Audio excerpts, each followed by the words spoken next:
Boa noite a todos. Boa noite. Um prazer estar aqui com vocês, acolhendo o convite do nosso irmão Carlos. Falar sobre Maria e José. A nossa doutrina, o Espiritismo, é uma doutrina que se baseia no conhecimento de cada um dos seus integrantes de forma raciocinada. Ou seja, a gente poderia dizer que todos vocês podem discordar plenamente do que eu vou dizer, e nem por isso a nossa doutrina os condenaria se vocês, usando do seu raciocínio, entenderem que a forma como estou expondo Maria e José não corresponde àquilo que vocês entendem serem estes dois, vamos dizer assim, seres que nós chamamos de pai e mãe do nosso Mestre Jesus.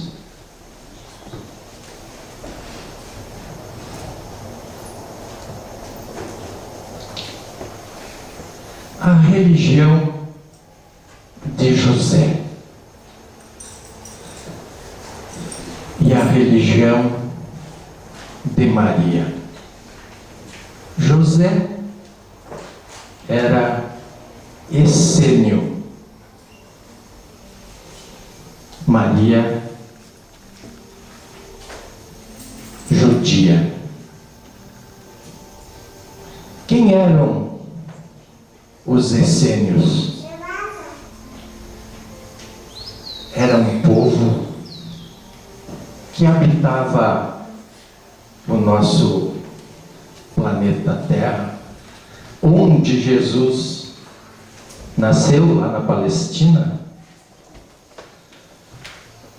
há 2 séculos antes de Jesus, e permaneceu essa seita 1 século após a morte de Jesus.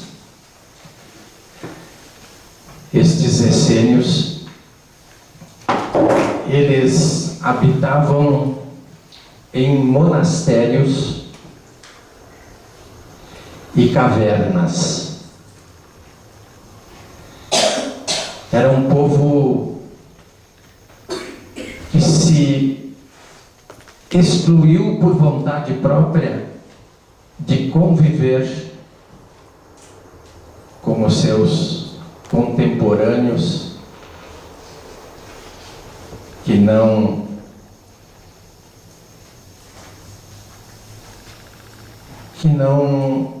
aceitavam o rigor da lei mosaica, chamada por eles de Torá, que quer dizer lei. Então, os essênios se dedicavam quase que exclusivamente ao estudo da Torá.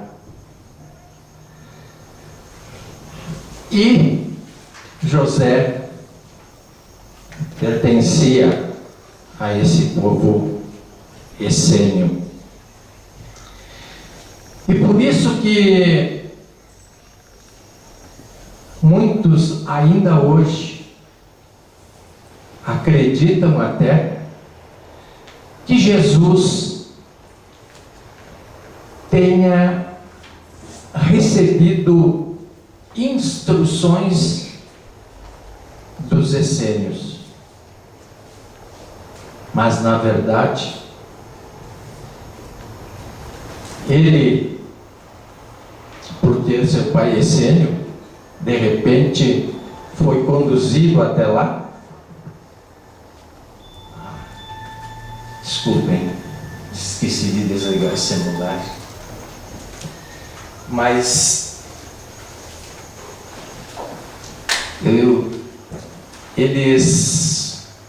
Jesus talvez tenha chegado até onde os essênios estavam, por que José, de repente, o teria introduzido lá. Mas ele nunca foi como aluno. Ele não tinha nada a aprender conosco. Ele foi como mestre. Inclusive, eu deixei certa feita aqui uma mensagem que Jesus deixou aos essênios e que certamente muitos devem ter aproveitado desta leitura, desse material que eu deixei aqui. Bom, se José era essênio, Maria era judia. E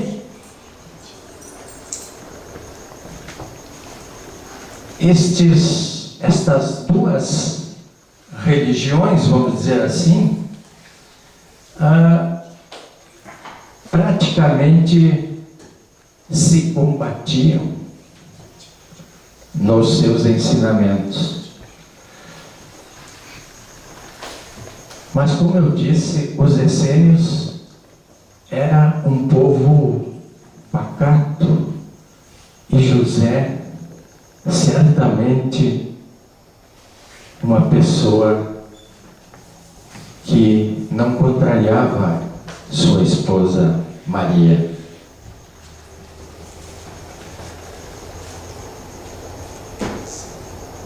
Maria nasceu em Nazaré. E desde pequenina, ela já tinha um alto grau de mediunidade. Ela brincava falando com seres que a cercavam. E isso incomodava um pouco o casal, seus pais.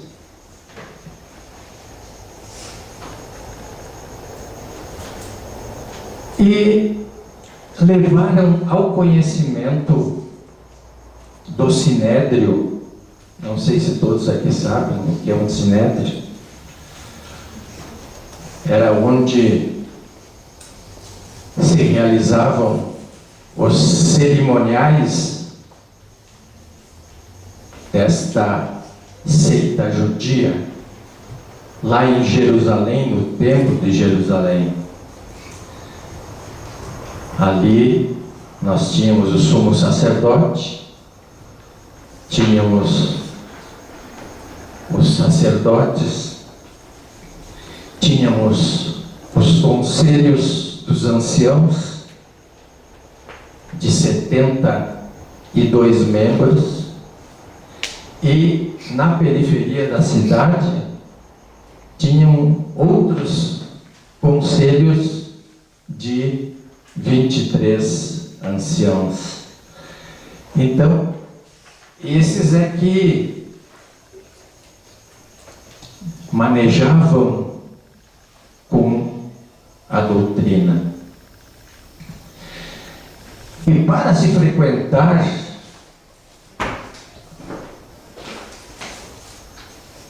este templo, conhecido também por Templo de Salomão, que foi dizimado várias vezes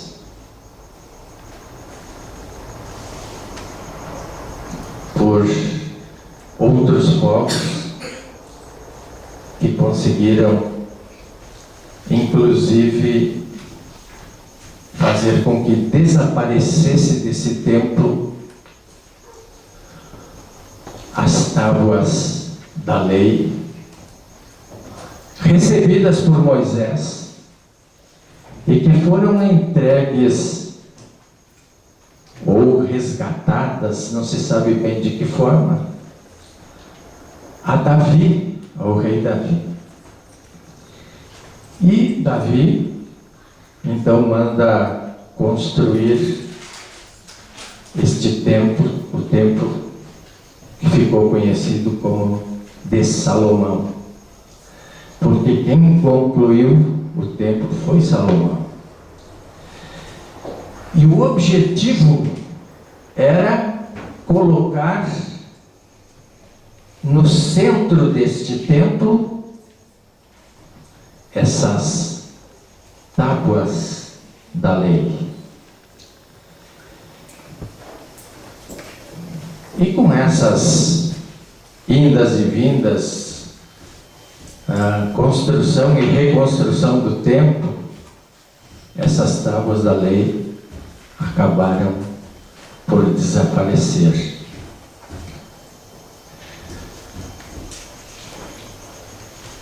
Mas como era o casamento naquela época?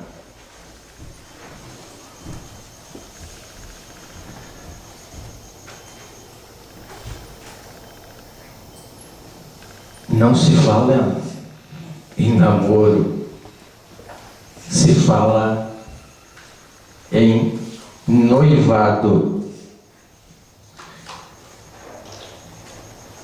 Aí o nome era desponsório, o noivado. Entre o noivado e o casamento tinha o que se chamava condução. É aquele intervalo entre noivo e casado, né? Condução. E vinha então o casamento propriamente dito. O que acontece? Naquela época, o noivado tinha consequências jurídicas. Que consequências eram essas? As de que os noivos eram considerados como se casado fossem. Caso a noiva traísse o noivo poderia pedir sua lapidação ou apedrejamento.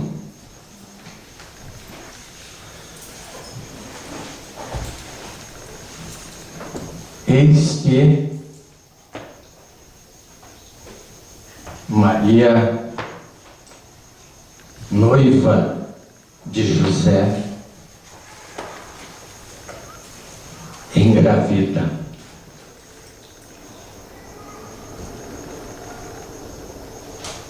Se José não aceitasse aquela gravidez, ele poderia pedir a lapidação de Maria. Lembra quando Jesus disse: quem não tiver pecado, atire a primeira pedra? Era quando a mulher adúltera ia ser apedrejada.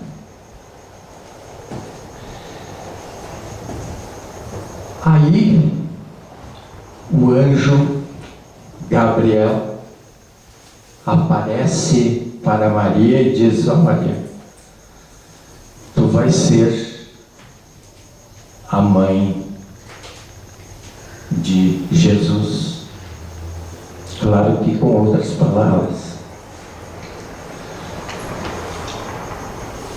E Maria aceita plenamente. Mas diz que não entende como poderá engravidar se não teve contato nenhum com o homem. E o anjo lhe diz que isto acontecerá através do Espírito Santo.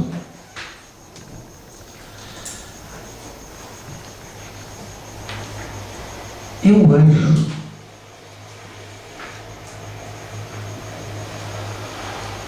faz este anúncio da gravidez de Maria a José, mas em sonho. Por que será que este arcanjo Gabriel? Para Maria, ele se faz presente. Para José, ele transmite seus recados em sonho.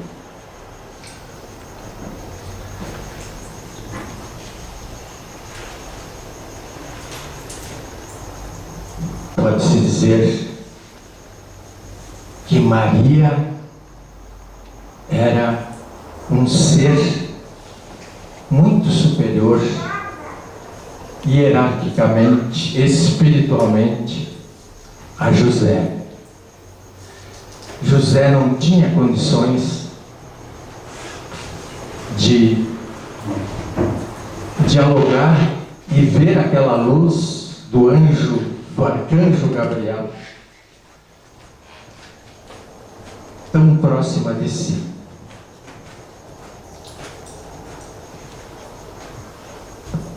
Como ocorreu então, eu vou voltar agora no casamento, né?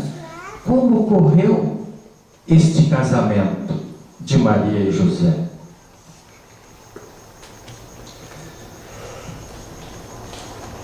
Na época, se vocês devem estar lembrados das bodas de Canaã, né? O noivo, com seus familiares, se dirigia à casa da noiva.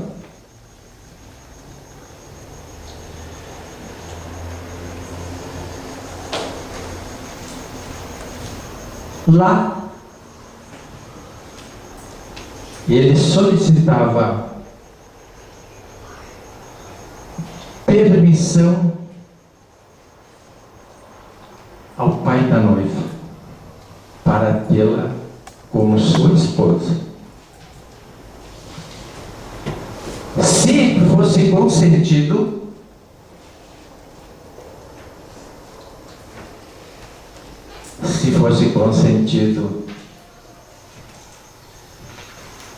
ficava estabelecido o um dote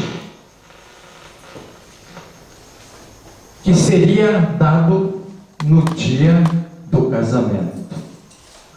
E esse dote era dado pelo pai da noiva. Acho que todos vocês gostariam de casar naquela oportunidade, né? Principalmente se o dote fosse bom, né? Então,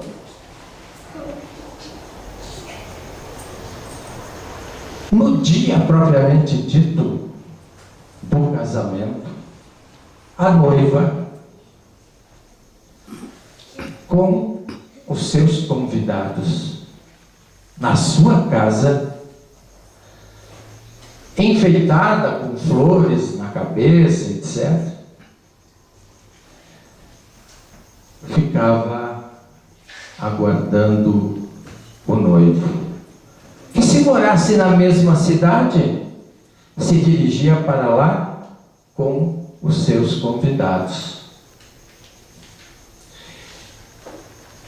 E, praticamente cercando a casa da noiva, né, esta, com seu pai e sua mãe, aparecia em público, e o noivo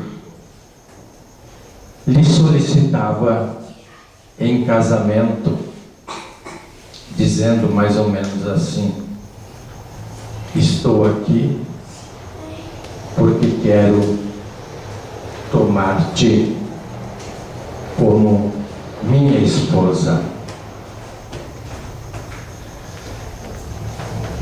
E numa obra que não é espírita, Cavalo de Troia, que conta um pouco e bem detalhado como era o casamento,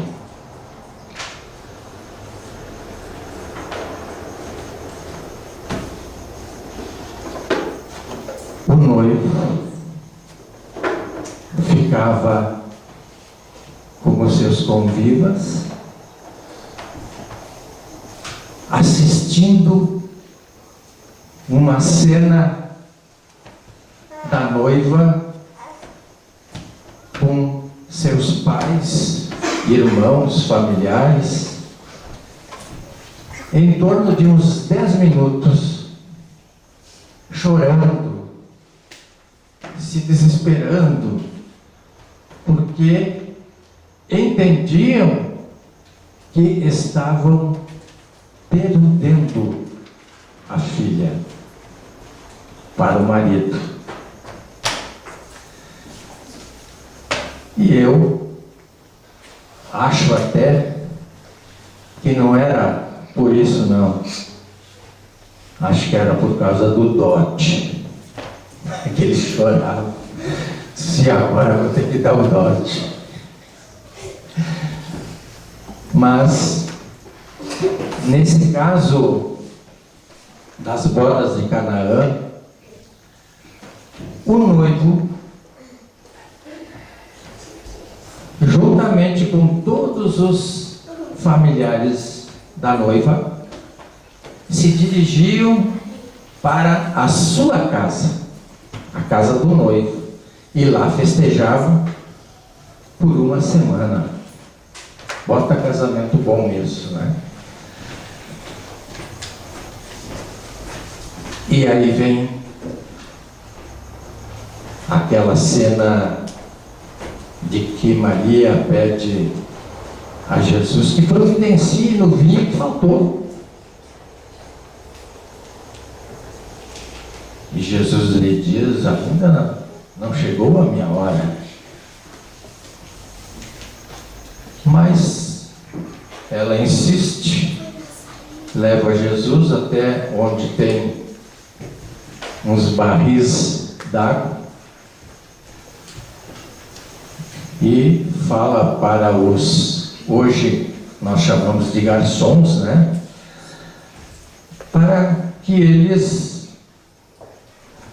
vinha ali e auxilia em Jesus naquilo que ele precisava.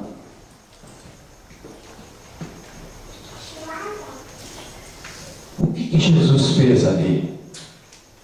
O que significa transformar a água em vinho? O que é isso? Chamamos de milagres, né? Mas será que foi um milagre? É uma coisa que nós fizemos, nós, eu digo, aqui nos nossos centros espíritas, que é a fluidificação da água. Esta fluidificação foi transformando a água em vinho. E quem fez isso? Os espíritos auxiliares de Jesus. E quem são esses espíritos auxiliares de Jesus? Chico Xavier diz que estes espíritos são o que nós chamamos de Espírito Santo.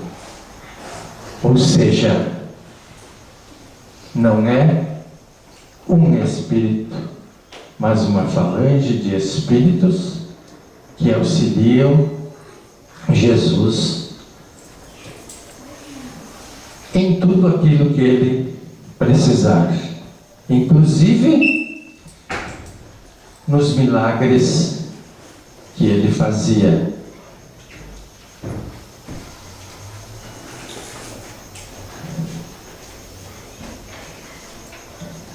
O que nós podemos falar mais a respeito desse casamento? Os noivos, depois de casados, seguiam o rumo ao seu lar.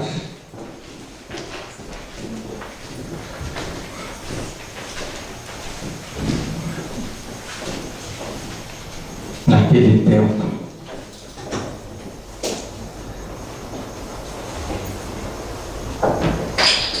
o imperador romano Otávio pediu para que fosse feito o recenseamento de todas as províncias que eram dominadas pelos romanos. E a mais próxima de Maria e José era a que ficava em Belém. E Maria, grávida, já prestes a dar à luz, segue em direção a Belém para atender essa determinação do imperador romano. E chega a Belém, não encontra lugar. Por quê? Todo mundo que morava nas imediações se dirigiu para lá. Quem tinha parentes ficava na casa de parentes, hotel não tinha, né? Então montavam suas barracas, suas tendas, etc. E Maria, já estando próximo a dar à luz, lhe foi indicado um lugar onde havia uma manjedoura.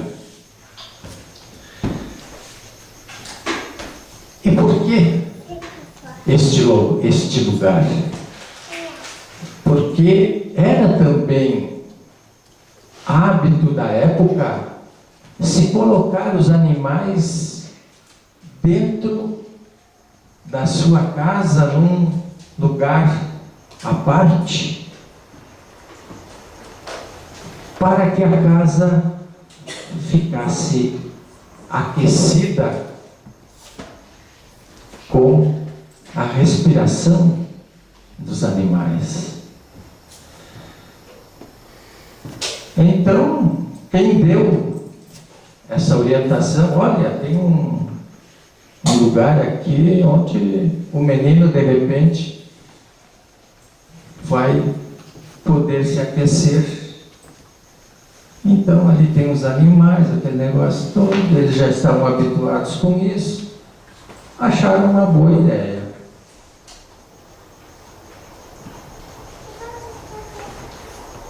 Mas eis que nasce, como se diz, uma estrela em Belém. Que na verdade os reis magos, vendo aquela estrela, e pelas profecias, principalmente de Isaías, que dizia que iria nascer o Messias, chegaram à conclusão de que aquela estrela os conduziria ao local aonde nascera Jesus. Mas antes de se dirigirem para lá, eles passam por Jerusalém e fazem contato com o rei Herodes. Nós temos 3 Herodes. Herodes o Grande, que é o pai. Herodes Antipas, que foi quem substituiu o pai enquanto Jesus ficou entre nós. Esses 2 que se destacam na história. Herodes o Grande é comunicado pelos reis magos de que eles estavam indo para Belém para ver o Messias. E um dos maiores temores de Herodes o Grande era ter o seu trono tomado por um outro rei.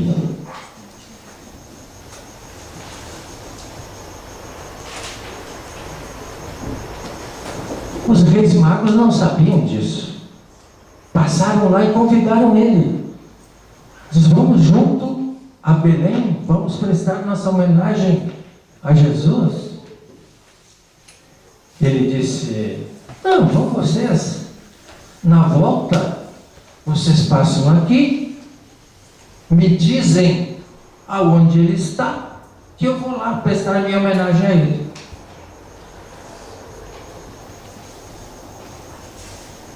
Mas os reis magos vão, encontram Jesus, fazem a sua oferta: ouro, incenso e mirra, e são avisados de que não devem retornar a Herodes. Por quê? Porque Herodes estava planejando o chamado chamado Massacre dos Inocentes. O que é isso? O Massacre dos Inocentes foi uma determinação de Herodes o Grande.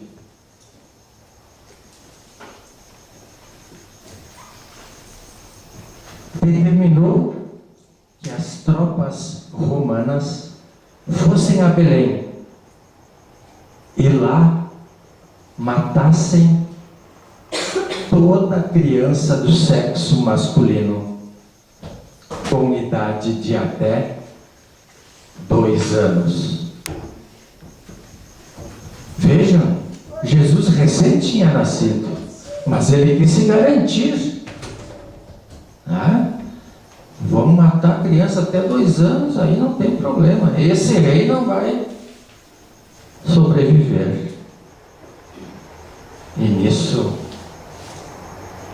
José, em sonho, recebe esse aviso de que Herodes iria mandar suas tropas para matar essas crianças e que ele fugisse dali. E ele vai para onde? Vai para o Egito. Bem, uma das coisas que consagra o judeu é a circuncisão no 8º dia de nascimento. Os judeus não faziam nada no sábado, mas se o sábado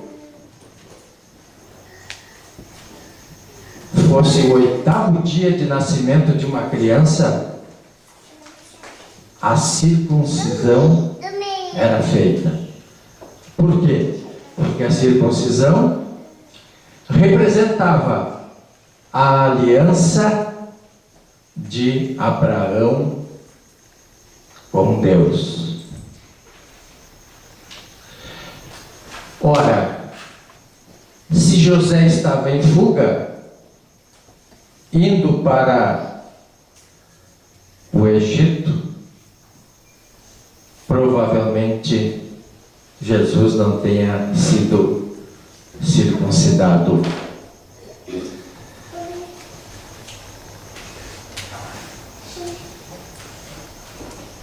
Ele ficou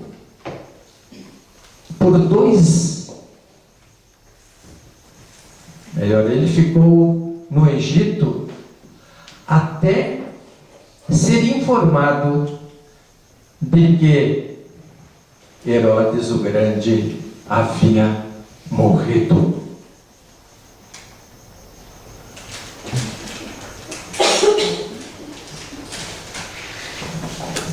Então, Jesus volta para Nazaré.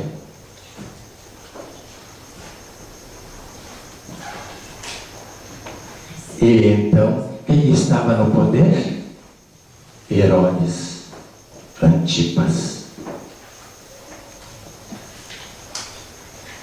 Este Herodes, filho de Herodes o Grande, foi aquele que julgou Jesus e o levou ao sacrifício extremo da cruz. Ele e o governador de Roma, aquele que lavou as mãos. Qual era o nome dele? Que lavou as mãos? Pilatos. Pilatos lava as mãos. Mas Herodes também recebeu Jesus. E um começou a empurrar Jesus para o outro. Eu não encontro culpa nele. Não, mas ele fez um crime contra Roma. Então Pilatos, tu me tem que julgar. E aí dá aquele caso de Barrabás, né? Em que o povo prefere soltar Barrabás a soltar Jesus. Tudo porque o Sinédrio organizou grupos no meio daquele povo e começou a gritar, né? Queremos que Jesus seja crucificado e que Barrabás seja solto, mas por influência do Sinédrio. A história precisaria ser continuada, mas nós temos que obedecer o horário. Vamos simplesmente concluir dizendo que Jesus, estando na cruz, diz a Maria: eis aí teu filho. Claro que não apontando, já que ele estava crucificado, né? Eis aí teu filho João. João, eis aí tua mãe. E assim ele entrega Maria na certeza de que João iria cuidar dela.